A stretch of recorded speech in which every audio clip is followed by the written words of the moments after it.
Okay. We're at an interesting, this week we're going to be in an interesting place in the David story.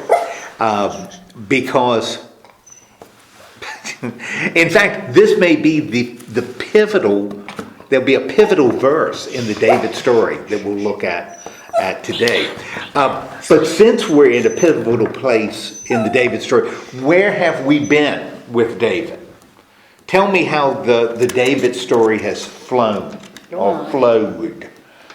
From 1 Samuel on. When he was a young lad, he was picked out of, brought in from the field to, got God's blessing and said that he was going to be the next. Young lad. Yeah. Young lad chosen. Yeah. Okay, right at the beginning. Tell me what has David's story been from that point? When we're introduced to him as a character, what has his story been? Well, somebody else. First he was unwilling to take on the responsibility. Okay. But then he did become a leader of his people. Okay, he becomes a leader of his people. What are some of the things that have transpired in the David story? Killed Goliath. Okay, we got him killing Goliath, which is pretty important. Working with his king. Okay, working with the king. Yeah, going along, and did raiding parties and okay, so he's been and the king we're talking about is Saul. Okay, and what's the relationship between David and Saul? It's pretty close at this point. Well, early on it's close, but wanted to have him killed. Okay, then it didn't become so great. Yeah. And Saul wants to kill him. Because he's jealous. Because he becomes jealous, and other than he's troubled by evil spirits and a lot of stuff. Saul had a lot of baggage. And so he wants to kill David. And how does that affect the story? Well, that's when David leaves. Okay.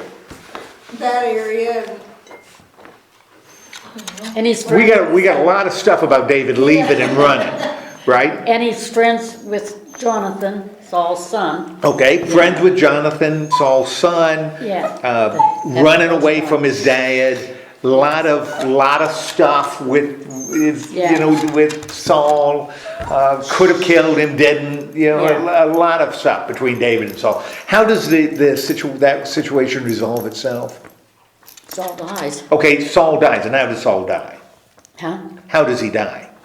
He was in a Killing himself. Well, he ends up killing himself, or depends on which one you want to look at. Or the guy kills him. That doesn't matter. Saul ends up dying related to a battle with the Philistines. David immediately becomes king of Israel. No, he doesn't become.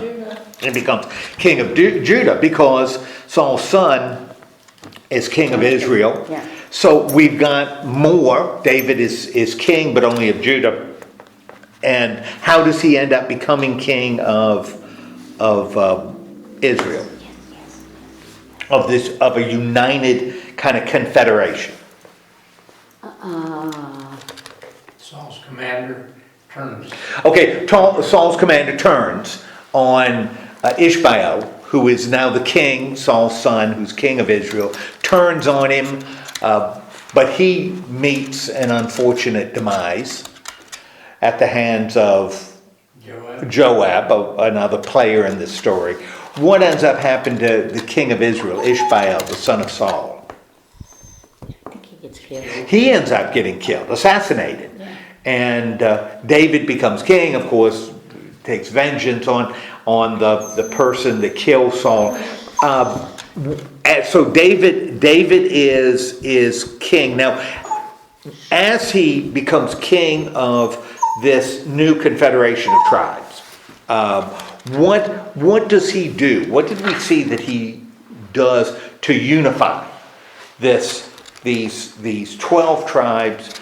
Since he was king of only one, how does he unify it? He's good to the people. Okay, he is really, really good to the people.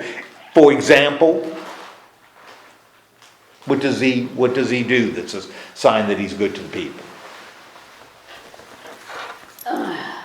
Gives them food. Okay, he gives them food. He feeds the people when they're hungry. So he does that. What else does he do to sort of? Or what does what does the writer suggest he does to unify? Good things that a king would do to unify He protects his them and people. he Okay, he watches protects over them because we're looking at The Philistines. the Philistines are still a problem. And so what does David end up doing with the Philistines?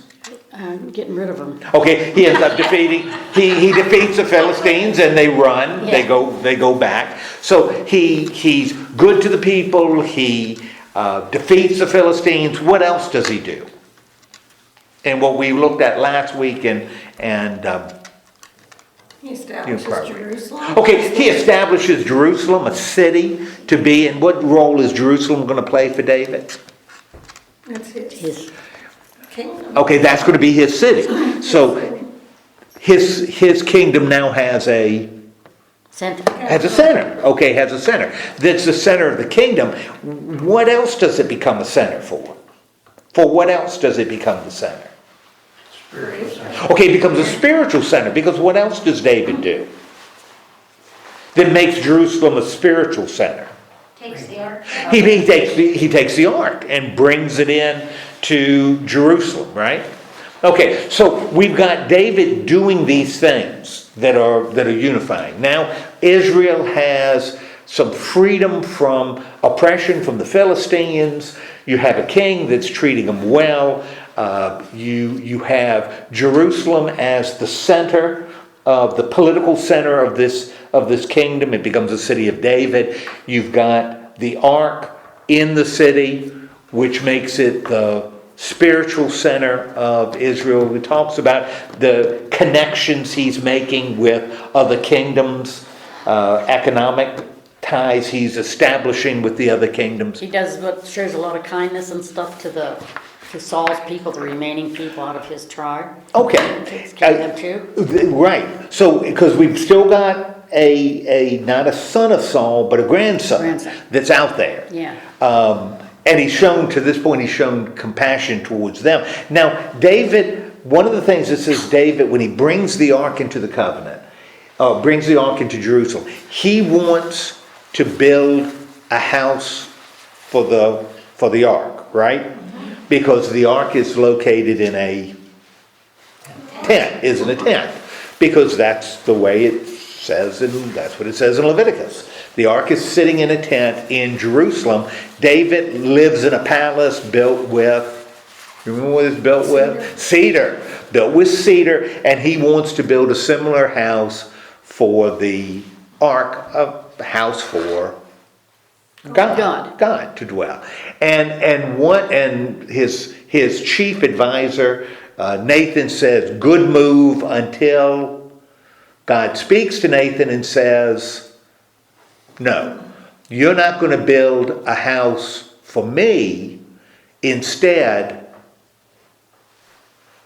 I'm going to build a house for you. And what house is God talking about? He's going to build David. David's not going to build God a house. God is going to build David a house. And what kind of house is he talking about? A temple.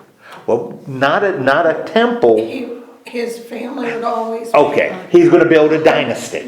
So the house of David is going to rule over Jerusalem, rule in Jerusalem. And that's what God has established, which theologically becomes really, really important, not only for Israel and the people of Judah who are reading this the first time. This is kind of the story of why is David important? Because Saul had his own house and disappeared, and now David. Why the house of David, the Davidic line, is so important. And when the kingdoms divide, Israel's going to have a whole bunch of dynasties. They're going to go through, like most countries, they're going to go through families, and then there's going to be a revolution, and you're going to have a new dynasty that steps up. But in Judah, it's always the house of David that rules in Jerusalem. And that becomes one of those signs. Remember, mentioned it. That becomes one of the signs that the people are going to claim that God is on their side, that they are God's people. As long as they have land, and as long as they have law, and as long as they have king, they know that they are God's people. Now, for Christians, that becomes really important too, because that's what the evangelists pick up on. That Jesus needs to be in the line of David. That's where the Davidic line is so important, at least to Matthew, Mark, and Luke. John seems to not see it as nearly as important as the other three. The fact that Jesus' line is tied to God is more important than he is tied to David. So John, in the Gospel of John, really doesn't mention the Davidic line, but it does in the other three. I have a question. Why is there, did I miss it, or wasn't it ever said why Jonathan's one son was crippled in both feet? Well, remember how, it was, did mention why. You remember why Jonathan's son is crippled? His nanny was running with him and fell. Right. His legs. Gilboa, the battle of Gilboa, where Saul and Jonathan are killed. The Philistine, a terrible battle for Israel.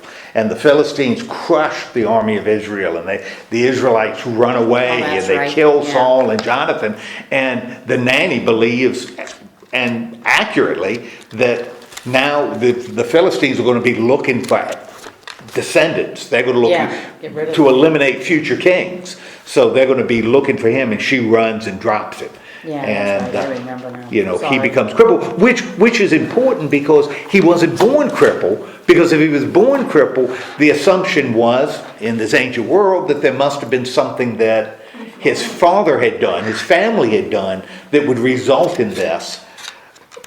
Therefore, that wasn't the case. Instead, it was by accident. It was an accident. Okay, so we are at this point. So we've established this with respect to David. How would you, based on what we have seen up until chapter 9, how is David a military leader? How has he just shown himself to be a military leader?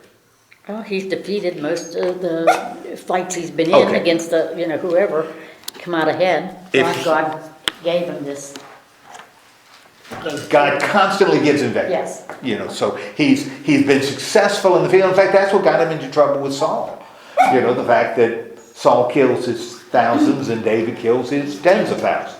Okay, so David, a military leader, really important. File that away. A lot of success. Ruler of the people. How has he shown himself to be ruler of the people?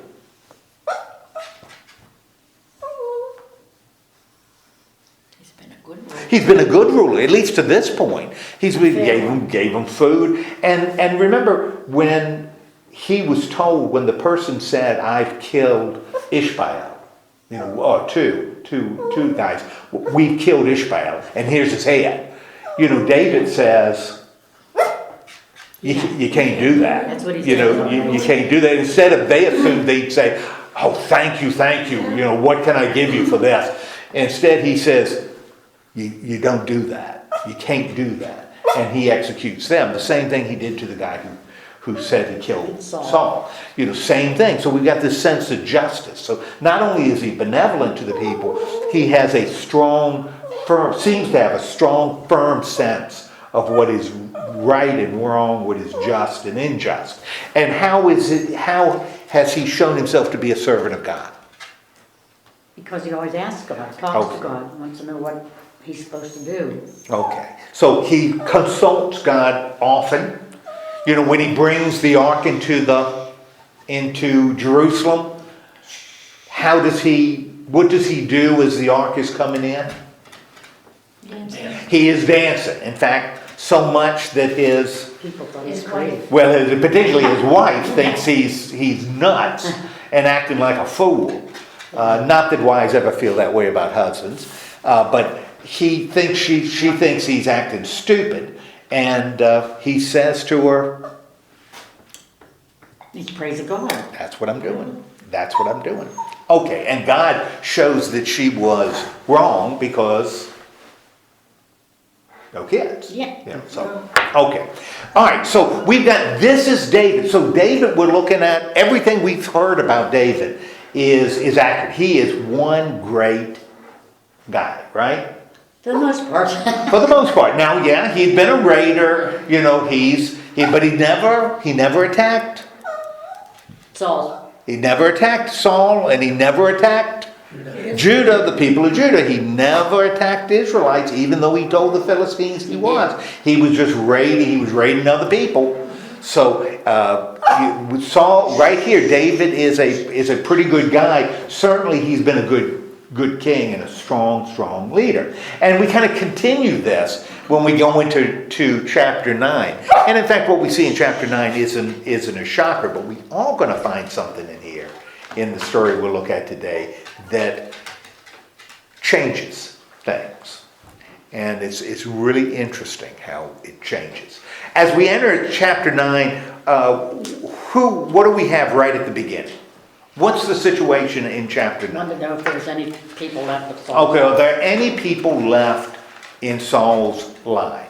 Okay, and what's his concern? What does he want? Why is he asking that question? He wants to show kindness for Jonathan. Particularly, is there any in Saul's line but Jonathan's line? Let's go, because he wants to show kindness. Now, who answers this question? Servant. Okay, Ziba answers his question. And what does Ziba tell him? Okay, that Jonathan still has, there's a son. Jonathan had a son, and he is crippled. Mishphibesheth. That's a mouthful. That's a mouthful. And that's his son. You know, the son is there. And so what does David decide he's going to do? So Ziba says, yes, Jonathan has a son, Mishphibesheth. And what does David want? Get him brought to Okay, bring him to me. And so what does David do? He gave him all this. Brings him, right? And when the son gets there, Jonathan's son gets there, what does he do? He bowed down. He bows down, and what is that demonstrating? Honor. Okay, it's showing honor to David. And understand, David, you know, is now king in another line. You know, he has a legitimate claim to the throne, right? Mm-hmm. But he is showing honor to David. And by doing that, not only is he showing respect, but he's also demonstrating His respect and love for Jonathan. love for Jonathan, that even the Saul line recognizes that we have a change in dynasty. Now David is in charge. He is not going to look to usurp David's power. And what does David do as a result? He said he would always have a place to eat at his table. Okay, that you got a place at my table. What else? He gave him all. Okay, he gives them all Saul's land, which tells you what must have happened. What must have, David gives Jonathan's son Saul's land. What must have happened to Saul's land? That's been taken over. They must have confiscated Saul's land. So when the change in kingship, you know, the new king takes the land of the old dynasty. Now he's restoring to the son his the land they confiscated from Saul. And how does the son respond? Your servant will do whatever. Okay, thanks. You know, and I'm going to be your servant. Now Ziba brought him the news, David, the news about the son. What does he do for him? He ate at David's table. Like one Well- of the king's sons. Okay, Ziba is going to be important. What does David make him? When you first read it, it doesn't sound like he's being given a great job, but actually he is. What does he make Ziba? He makes him overseer of this land that he's given. So Ziba becomes like the manager of this property that this crippled man has. And how does the story end? He and his sons do that, and the other son stayed with him. and ate at his table. Okay, so Are we they, talking about the whole, all of Israel? When we're saying he gave them the land of Saul, no, he gave him, Saul must have had property that belonged to him and his family. When Saul died and the dynasty collapsed, and when the Ishmael, his dynasty collapses, the country. He had all 11 tribes when he died. Right. The land, we're talking about their personal property. So even now, when you talk about kings, they have not the whole country, but they have estates. And that's what we're talking about here. Saul had estates, property that may have been in his family, property that he had taken. He had personal property that was his own. When the king changed, the king took his property. Well, what David the king is doing, and David has his own property, is returning Saul's portion back to his We're family. not talking geographically all the areas. No, we're not talking about Israel. not talking about the 10 tribes, because David is really controlling 2 tribes in the south. We're not talking about the 10 tribes in the north, that now you're king of all those tribes. We're talking about, Saul had this field, and Saul owned this, this house, and Saul owned it, and that's the property that David is returning to Saul's family, to this boy. Okay, so and Ziba is now in control. It's interesting though, since the Jonathan's son and what will become his grandson is with David. What does that mean? That seems small, but maybe isn't as small as we might want it to be. What does it mean? Why is that significant that Jonathan's grandson is at David's table? When you think about it, I mean, his grandfather was a king. Okay, You know. good. So what does that mean about Saul and Saul's line? They'll continue with David. Saul's line is continuing. Saul's line is continuing. And remember it said earlier, his line would be eradicated. There'd be no more. But we've got the line continuing, only with David. So you kind of file that away. That's one of those things that, well, it could show up again later in the story. That Saul's line is not gone, has not been eradicated, it's still there. Although not powerful, it's still continuing, the line of the former king. But David has reconciled himself to the family, to Saul's family, the only survivor. There's no conflict. Is David showing good character in that? Yes. Because he could legitimately do what? Kill them. Could kill it. It would be in his interest. To eliminate it, wouldn't have to give the land back. Eliminate this problem. David could then go on and do what David's supposed to do, assured that no follower of Saul is going to lift up this guy as a potential rival to David. So David's character again is Good. He's still this good, secure king. He is ruling with a sense of justice. Okay, what's the situation as we go into chapter 10? Well, the king of someplace dies.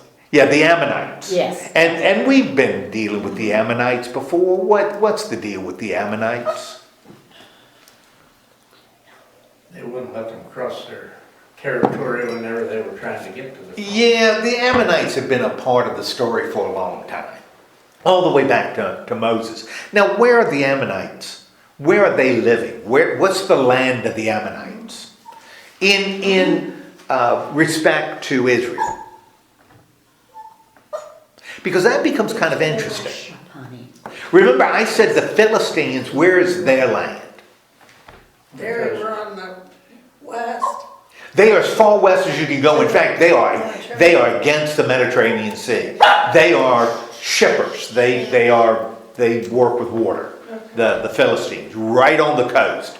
The Ammonites are on the other side. They are far to the east, which means they're on the other side of the Jordan. That's the land of the Ammonites. So if the Philistines are west of Israel, the Ammonites are east of Israel, and they've caused problems in Gilead, the tribes that are on the east side of the Jordan. The Ammonites have been an issue, not as big an issue as the Philistines, but they've been an issue.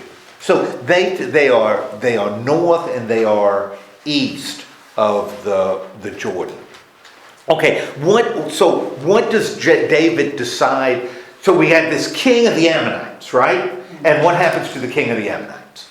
He died. He dies. And remember, earlier on in the story, the Ammonites recognize David's kingship, and so we get this sense that there's not fighting going on with the Ammonites now. So the king dies, and what does David decide he's going to do? Not a shocker that David would make this decision. What is he going to do? Show kindness to his son. He is going to show sympathy. Going to send a sympathy card, right? Because the king is dead. Who's he going to send the sympathy card to? To the son. Okay, he's going to give his consolation to the son. Are we surprised that David would do this? No. Heck no, because David is. Compassion. He's a compassion. He is a good guy. So he sends envoys. When he gets there, when the envoys get there, what reception do they receive? They think he's sending spies. Okay, you got some people that are whispering in the son's ear, and they're saying what? He says, do you really think they're coming to express sympathy? Yeah. Nobody's this good. Nobody's this good as David. You think they're going to express sympathy? Why are they actually here? Yeah, to spy. Okay, they're going to Look spy. over the land. They're going to look over the land. Remember, we've talked about it before. These kings, they're raiders. They're like tribal leaders. They send out and raid all the time. And that's what they're looking at. They're checking out the city because they're looking to take our stuff. The lords of the Ammonites. Okay, now it's really interesting when David sends out these envoys to show his sympathy, consolation. We're going to see a story a little bit later where and I think the writer is intentionally making a contrast. And he's going to make the contrast a couple of times between what David does here and what David's going to do later in the story. Same person is going to do something radically different. But here he shows them, envoys are here, they assume that they're spying. What do they do to the envoys? They take the envoys and they do two terrible things to these Jewish envoys. Half of their beard. They shave half their beard and cut their garments. and cut their garments. At the buttocks. Yeah, high. So they are now wearing miniskirts. Yeah. And that's for Jews. That's a big deal. Yep. Because it's shameful. Now it's really interesting because this is a very Jewish. This becomes a very Jewish thing.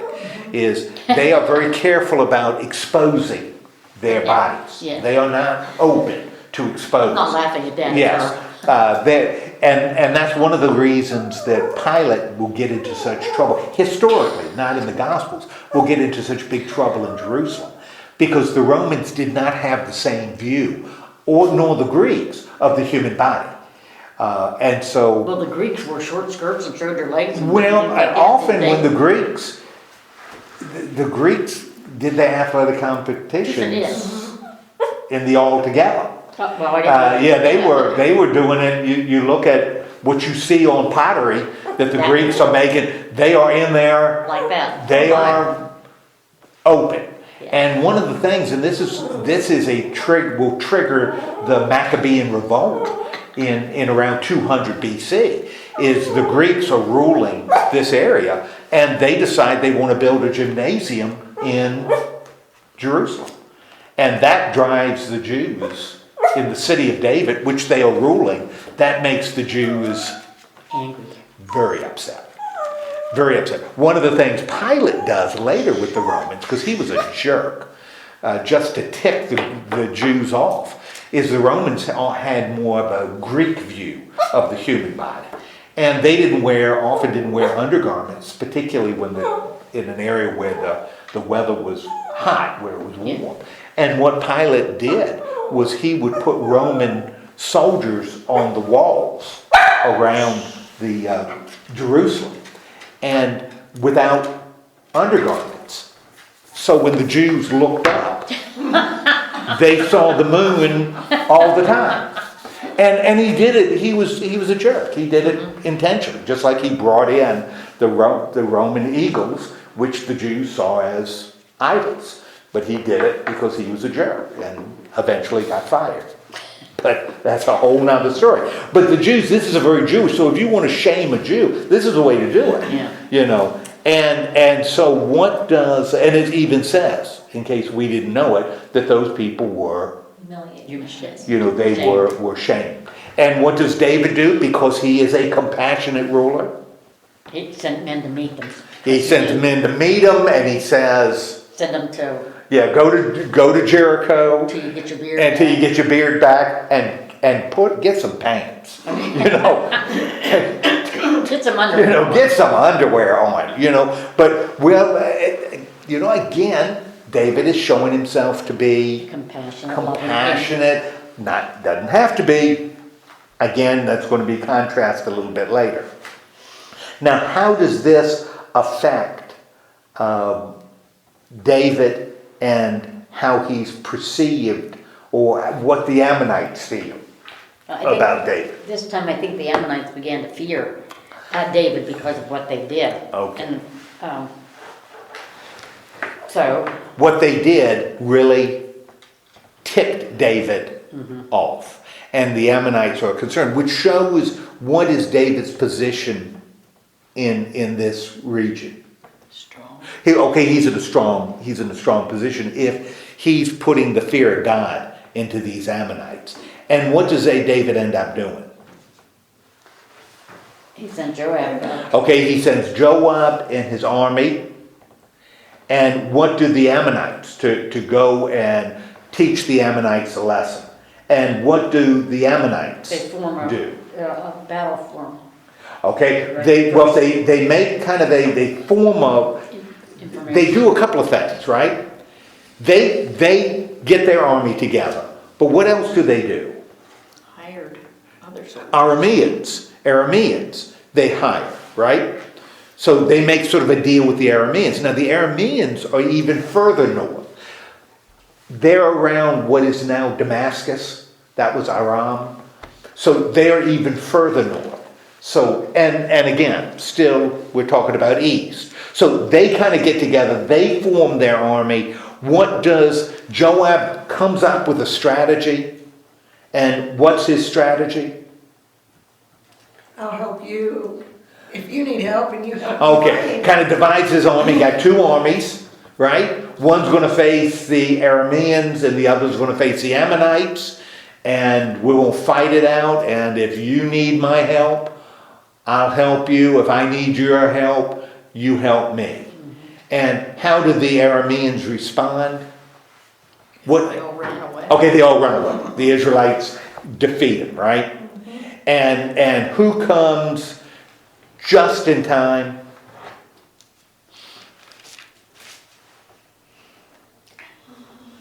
So the Arameans are run away, and who shows up to? How do you say his name?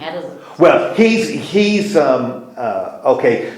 Who from Israel shows up? Oh, David comes in verse 17. So David comes with his army. Why is that important? So he sent Joab to do this. Joab does what he does, and then David shows up with his army because David is still what? In Jerusalem. He's in Jerusalem. He's not in Jerusalem anymore, right? Because he's leading an army, right? He is now functioning again as a military leader. So that's not a shock.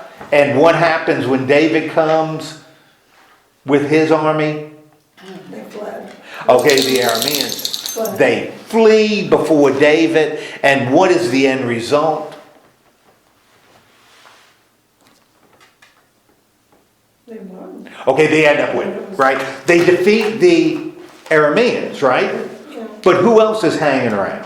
the Ammonites. The Ammonites are still, it doesn't say they crushed the Ammonites, but the Arameans are gone. So we've got David confirming everything we knew about him, right? He shows justice, he's shown compassion, he is a military leader. You know, when you need him to defeat the enemy, David is there. Yeah, ready to What a guy is David, right? Man alive. Chapter 11, verse 1, the most important verse, I think, in the entire book of 2 Samuel. Chapter 11, verse 1. They sent out the whole army. Okay. And they destroyed the Ammonites. All right. It is what time of year? Spring. Springtime of year. And the writer tells us, why is spring important? It's the time when kings go out. That's when kings go out to war. Well, again, we're talking about kings. They're raiders. You know, that's when you go and do your raiding. You attack things. You take other people's stuff. That's what you do. That's when kings go out to battle, right? And what does David do? He stays back. He sends Joab, but David stays in Jerusalem. The writer tells us this is the time the kings go out to war. But David stays in Jerusalem. Now, why does David stay? Don't know. Doesn't tell us. But David is doing something the kings don't do. Kings don't stay in their capital cities in the spring. They go out to war, and David says. So the writer right here is I think, very subtly telling us that there's going to be a problem. David staying behind is going to be a problem. And is it a problem that he stays behind? Yeah, boy, because he is staying behind and he's got a lot of free time. He's got a lot of free time. And what is he doing with his free time? Almost ruins himself with He is walking around his roof, right? And as he's got all this free time, this isn't a time before television or the internet, walking around the roof, what does he see? A woman bathing. He sees a woman bathing, and she is Bathsheba. She is beautiful. She is beautiful. Now, we get this descent, and I think the writer is really intentional in showing us all these steps in David's descent. None of them huge, but they end up building. You know, the first problem is David stays in Jerusalem, doesn't do what kings are supposed to do. Problem number one. Problem number two, he's wandering around his palace and he sees this woman. He could have gone out to war like other kings. He could have not looked at this woman bathing. Next step, what does David do? Sends for her. He inquires about her, right? And finds out that she is, and the writer's giving us some exposition. Her name is Bathsheba, and she's the wife of Uriah the Hittite. Okay? Boom, boom, boom, boom. Now what does David do? Say to her. He takes another step. He sent for her. He sends for her. She comes to him, and now he sleeps with her. Okay, And you know, the writer, and it's kind of again, nothing is unintentional. The writer tells us what that becomes relevant. that this, in my version says, now she was purifying herself from her monthly Yes, uncleanness. right. So we know that she was not pregnant. Well, we also know that David shouldn't have been doing what he was doing Yeah. with her in that state, because that's the law says Yes. that she is unclean, and David becomes, so this is, we're in a state of, David is in a state of decline. Now, gradual, because these are all decisions he's making, and then none of them are huge, but they're decisions that are moving him down. Now, what ends up happening? She got pregnant. She got pregnant, whether by this one time or that this becomes a continuing thing, don't know. But she becomes With child. pregnant, and David now has another decision, right? Decided what to do when kings go to war, decides what to do when he sees a beautiful woman, decides what to do when she comes, even though she's unclean, decides what to do when she's pregnant. Any of those times he could have gotten out of this cycle, right? Mm-hmm. Now David is in greater trouble, right? And so what does David decide that he's going to do? Send Uriah out to battle. Okay, well, not yet. Well, Because there are things he can do first. So the first thing David's first response isn't, I've got to confess. I have done wrong. yeah. I am going to confess to God, and I am going to take responsibility for my action. Is that David's response? Heck no. What does David do? He sent for Uriah. Yeah, let's bring Uriah home on leave, right? He's been fighting in this war with the guys in the dirt and the battle. So we're going to bring Uriah home on leave. Why does he want to bring Uriah home on leave? Now, on the surface he says, I'm going to bring him home so that Uriah can do what? Tell me about how the battle's going. Because of all the people involved, Uriah would know best. The Hittite. And remember, Hittite, why is that important that he's a Hittite? He's not a Jew. So he's not Jewish, he's a foreigner. So, geez Louise, those foreigners, they're animals. He's a Hittite.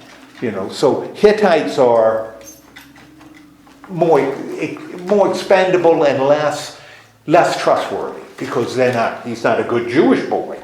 So we bring Uriah back because we need to hear about the battle. Yeah. And after he gives his report, David says, Go home. Uriah, why don't you go home? And what? Uriah said no because his feet. Wash your feet. Now, it's really important to understand that feet, that's a euphemism. And I think I may have mentioned it before in the Old Testament. Feet are a euphemism for something else. In the male anatomy, foot is a euphemism for another part. Really? Yes. Yes, it is. That's why when in Ezekiel the angels have wings and the wings cover their feet, that's a sign of their modesty.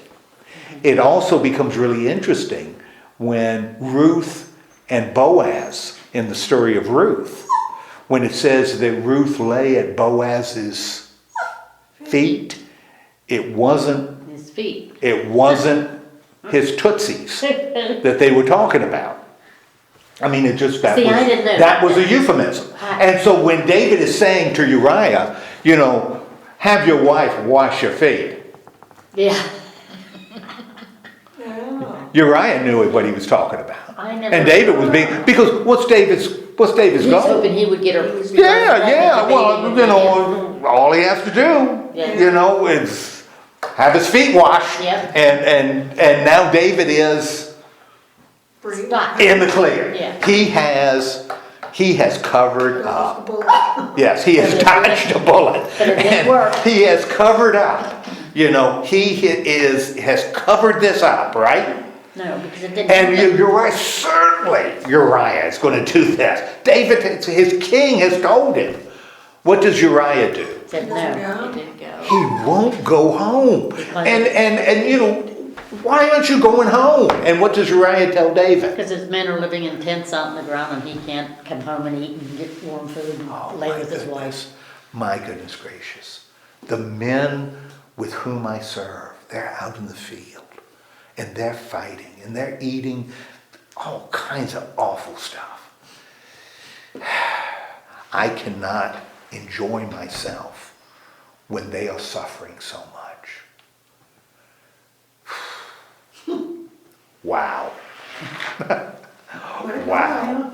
Uriah is, and he's a Hittite. You know, we might expect that from a Jew, a brother Jew would say that, but he's a foreigner. Uriah is really good. He is really, really good. Well, he even says about the ark. The ark. Yes! Saying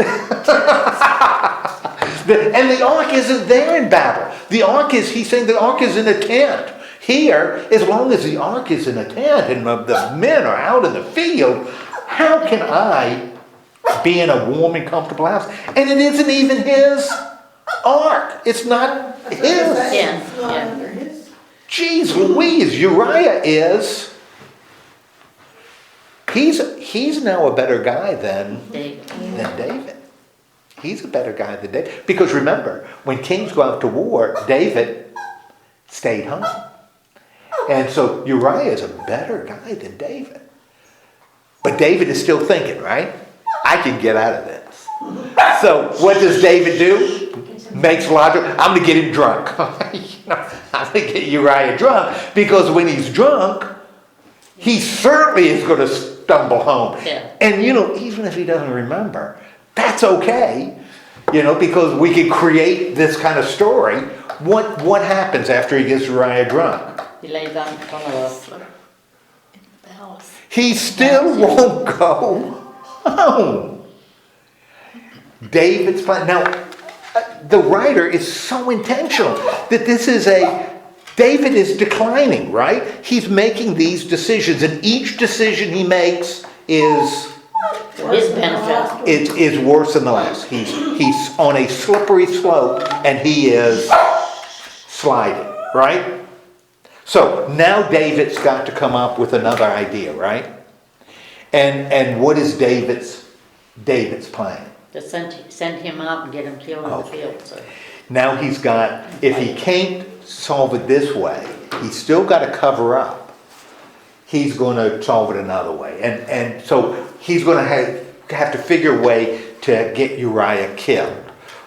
Now he's king, so he could do what? Anything you want. Yeah, he could just order him killed. David doesn't want to do that because that would make David Guilty. make him look guilty. So, and David does not want to look guilty. And so what does David do? Now, we got to get rid of Uriah. We got to have him out of the picture. He sends him to the front line where he knows he'll get killed. And really in a sad way, because David brought Uriah here and he said, I'm to get information about the battle. So he's sending him back, and he's sending him back with what? A letter. A letter. He's sending him back with a letter that will go to who? Joab. To whom? Will go to Joab. This is important. Thank you, Uriah, for giving me the information. Boy, that's really important stuff. I got this letter. Important letter for Joab. You can't look at it. You know, this is an important letter. This is crucial. Military secrets. Crucial. And so Uriah brings this letter to Joab. And what's in the letter? Tells him what to do. Tells Joab the plan. And what is now the plan? Put him on the front line. Put him on the front line. The rest of you back. Yeah, when the fight is where it's heaviest, and then, He died. but you're not going to tell Uriah. You know, everybody else will know to retreat, and Uriah is going to be left alone. And so Uriah will die in battle, right? But what will David have done? Now, Uriah will die as a hero, right? Mm-hmm. He will die as a hero. But we, the reader, know what? What do we, the reader, know? That he was deliberately sent so he could get killed. Therefore, He was murdered. he's Yes. murdered. David is going to murder him, has planned on murdering him. And what does Joab do? Follows the direction. Okay, he follows the directions, and what happens as he follows these directions? Because now they're evidently close to a city, right? They're besieging a city, and what ends up happening in this? And there's no indication that he did what David told him to do. They were besieging the city, and what ends up happening to Uriah? He's killed. He ends up getting killed, but the city, and in fact they talk later about archers, shooting from the wall. So they are close. In fact, what Joab says, they are close to the city. They're trying to storm the city, and that's where not only does Uriah die, but some Israelites. And why would the writer include that not only did Uriah die, but some Israelites die? David's people. Because now David has not only murdered Uriah, he's Murdered some of his own. murdered some of his own people. He's to cover this up. Double whammy. Okay. And I find this I find very, very interesting. So this happens. Some Israelites die around this city. Evidently what Joab did could be considered stupid. Because what does he tell his envoy? What does he tell his servant? David's anger may flare. Okay, you're going to take the news. You're the one that has to take the news to Jerusalem. You're going to be the one that has to tell King David that we lost this battle. And what does Joab say? Tell his servant. But at the end, tell him that Yeah. Uriah was killed too.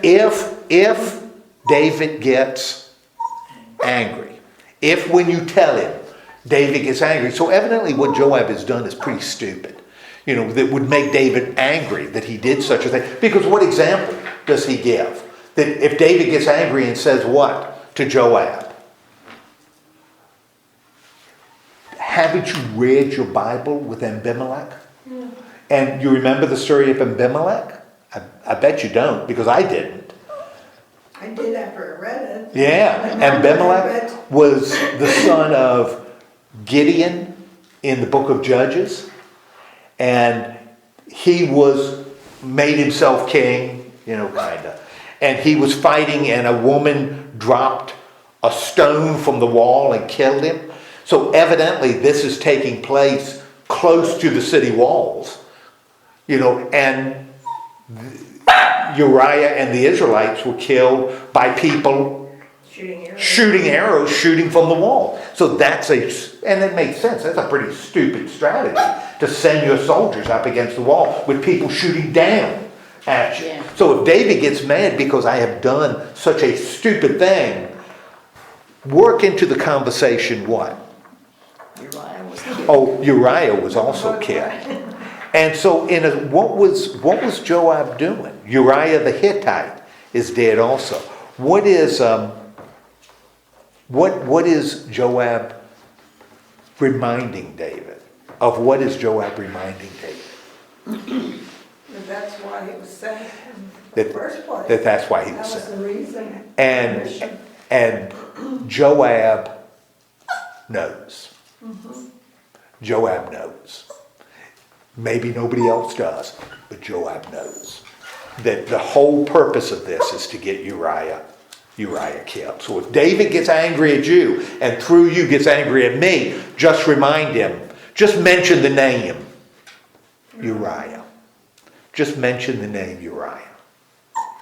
Well, what does David say? So the servant does that, tells David exactly what he's supposed to say, and how does David respond? Is he angry? No. No. Tell He him is- to persevere, keep going. He tells them to persevere, and in fact, this is what he says.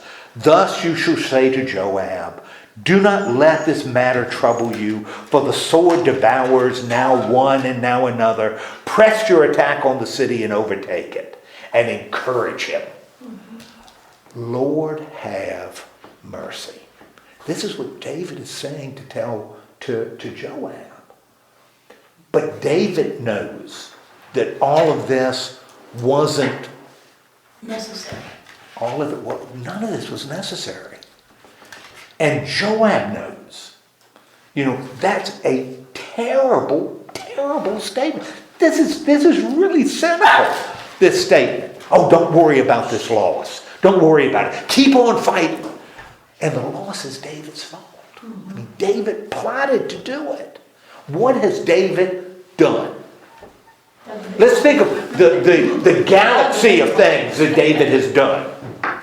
He dug a big hole, it just kept getting worse and worse. And It just kept getting worse and worse and worse.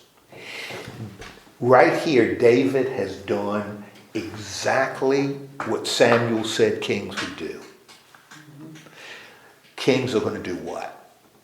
They're going to misuse. Lie and steal. They're going to lie and they're steal and they're going to take your stuff and they're going to misuse power. And what has David done? all the above.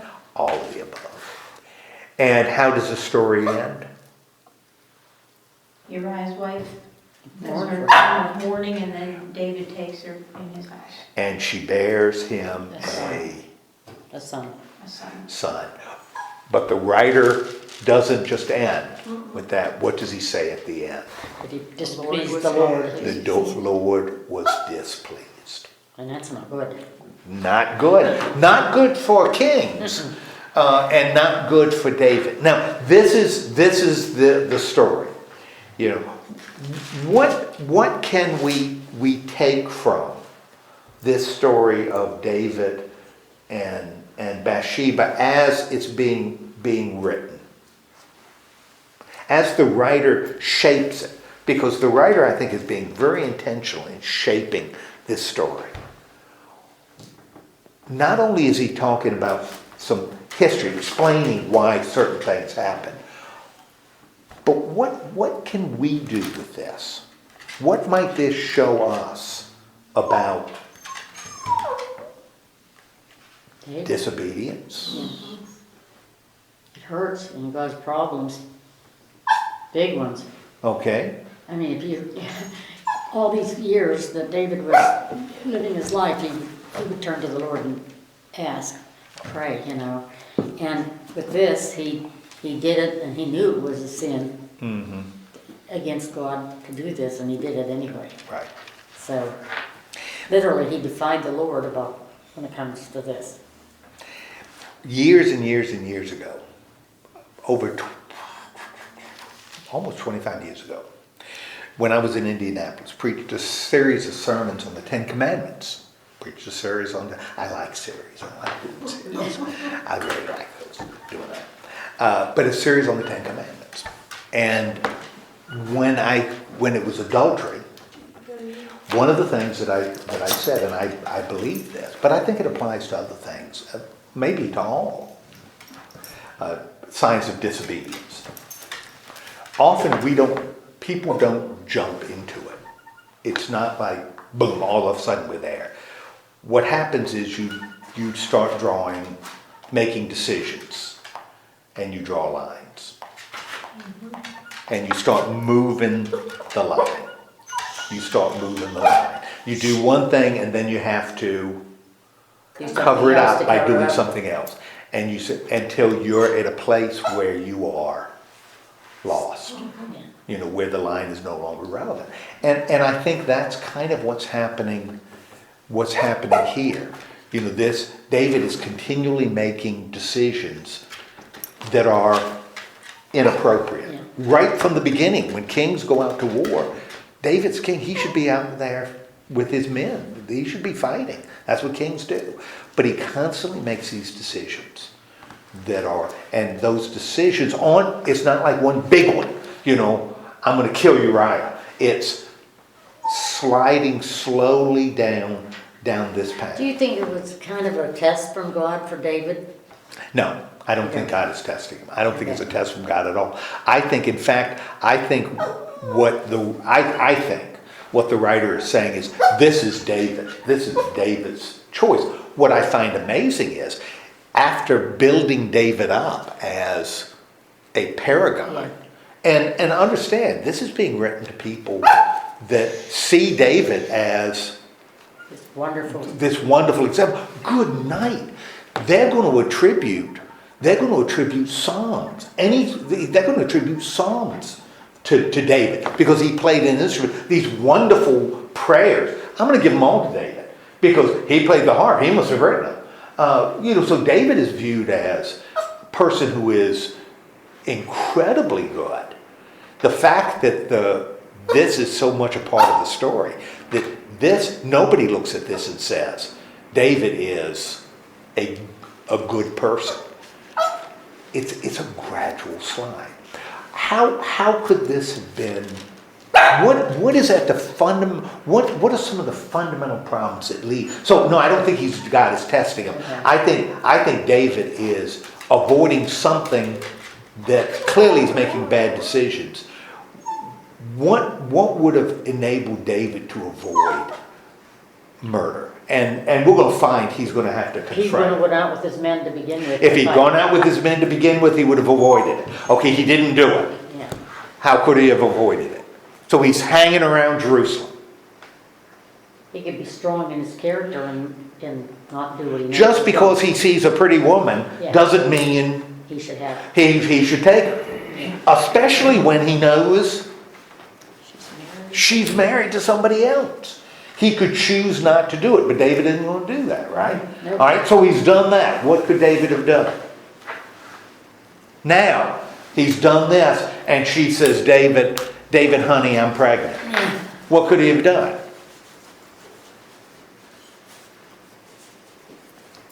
Nothing much if he don't talk Well, to his husband, what her husband would So say. what would have been the consequences if David as king had said, Yeah. she's having my child, what would happen? What would have happened? What do you think would have happened?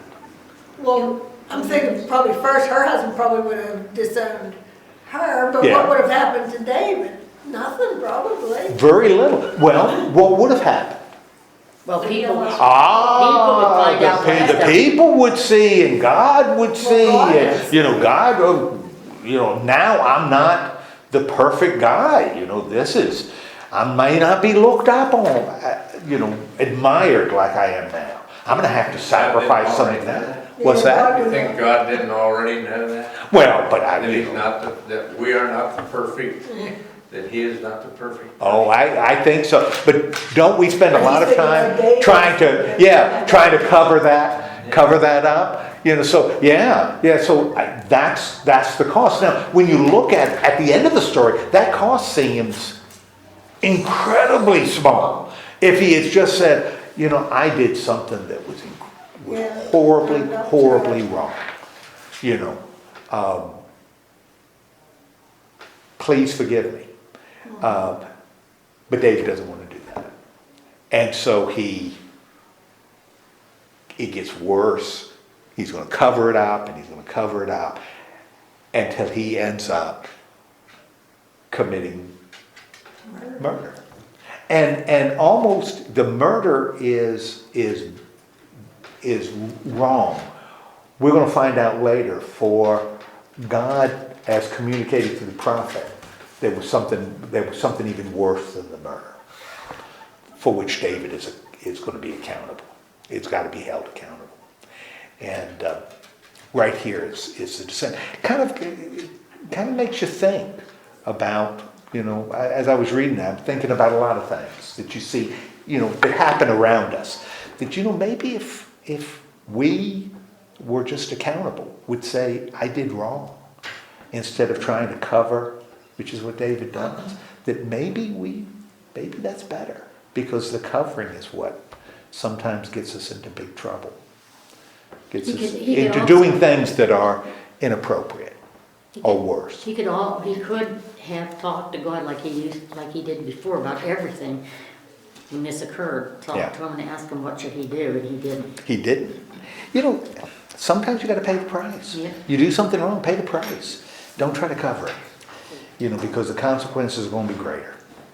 And you got to pay the consequences. You know, that's just the way it is. Now, to this point, at the end of this story, has David paid any consequences? Heck no.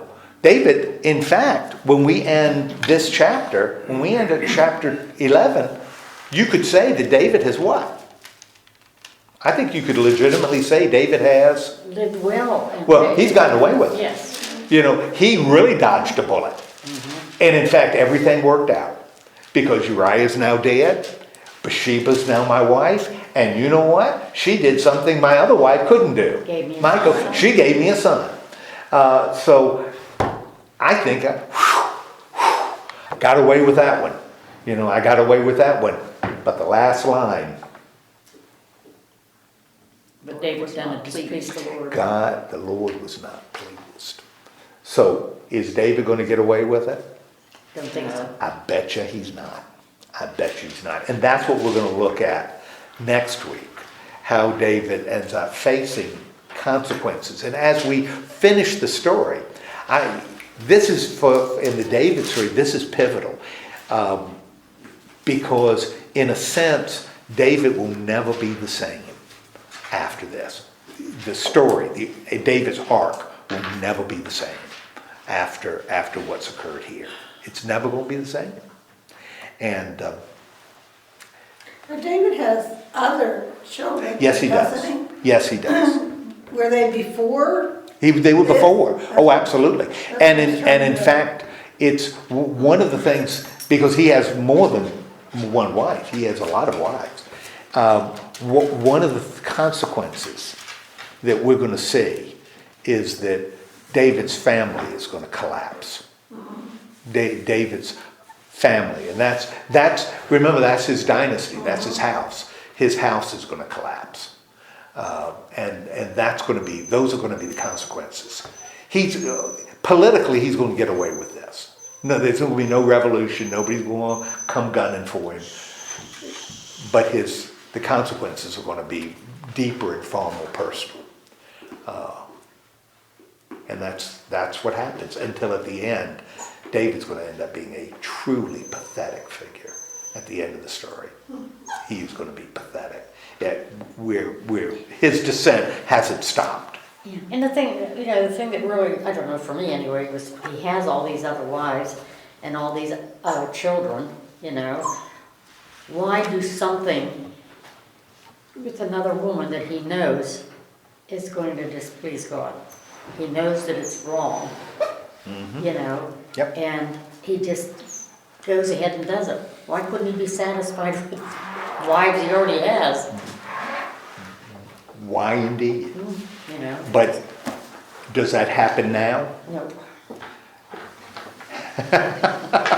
Yeah, I'm thinking it Oh, happens. yes. Yes. Oh, I see what you meant. Yeah. Okay. This is part of our humanity.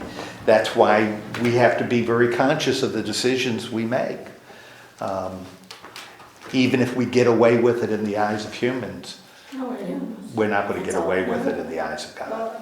There are consequences. When you do, us, when you do something you know is wrong, your conscience really gets to you, and I think it can cause you to really mess up your life if you don't straighten it out.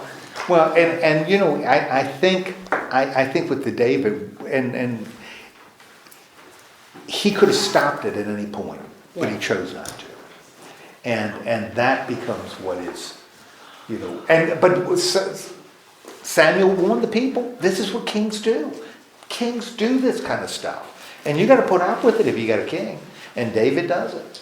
The fact that the Jews would put this story as part of their canon, their story of David, I think is truly remarkable. And his son, when his son becomes king, his son is going to have feet of clay too. His son's going to have problems. None of them are pure. None of these guys. That kind of power in itself kind of goes to your head, you know. Yeah. I can do what I want. Right. Who's higher than me besides God, you know? Right, and then maybe who's higher than me? Yeah. And I don't even include God, Oh. because Yeah. maybe I am at least on God's level.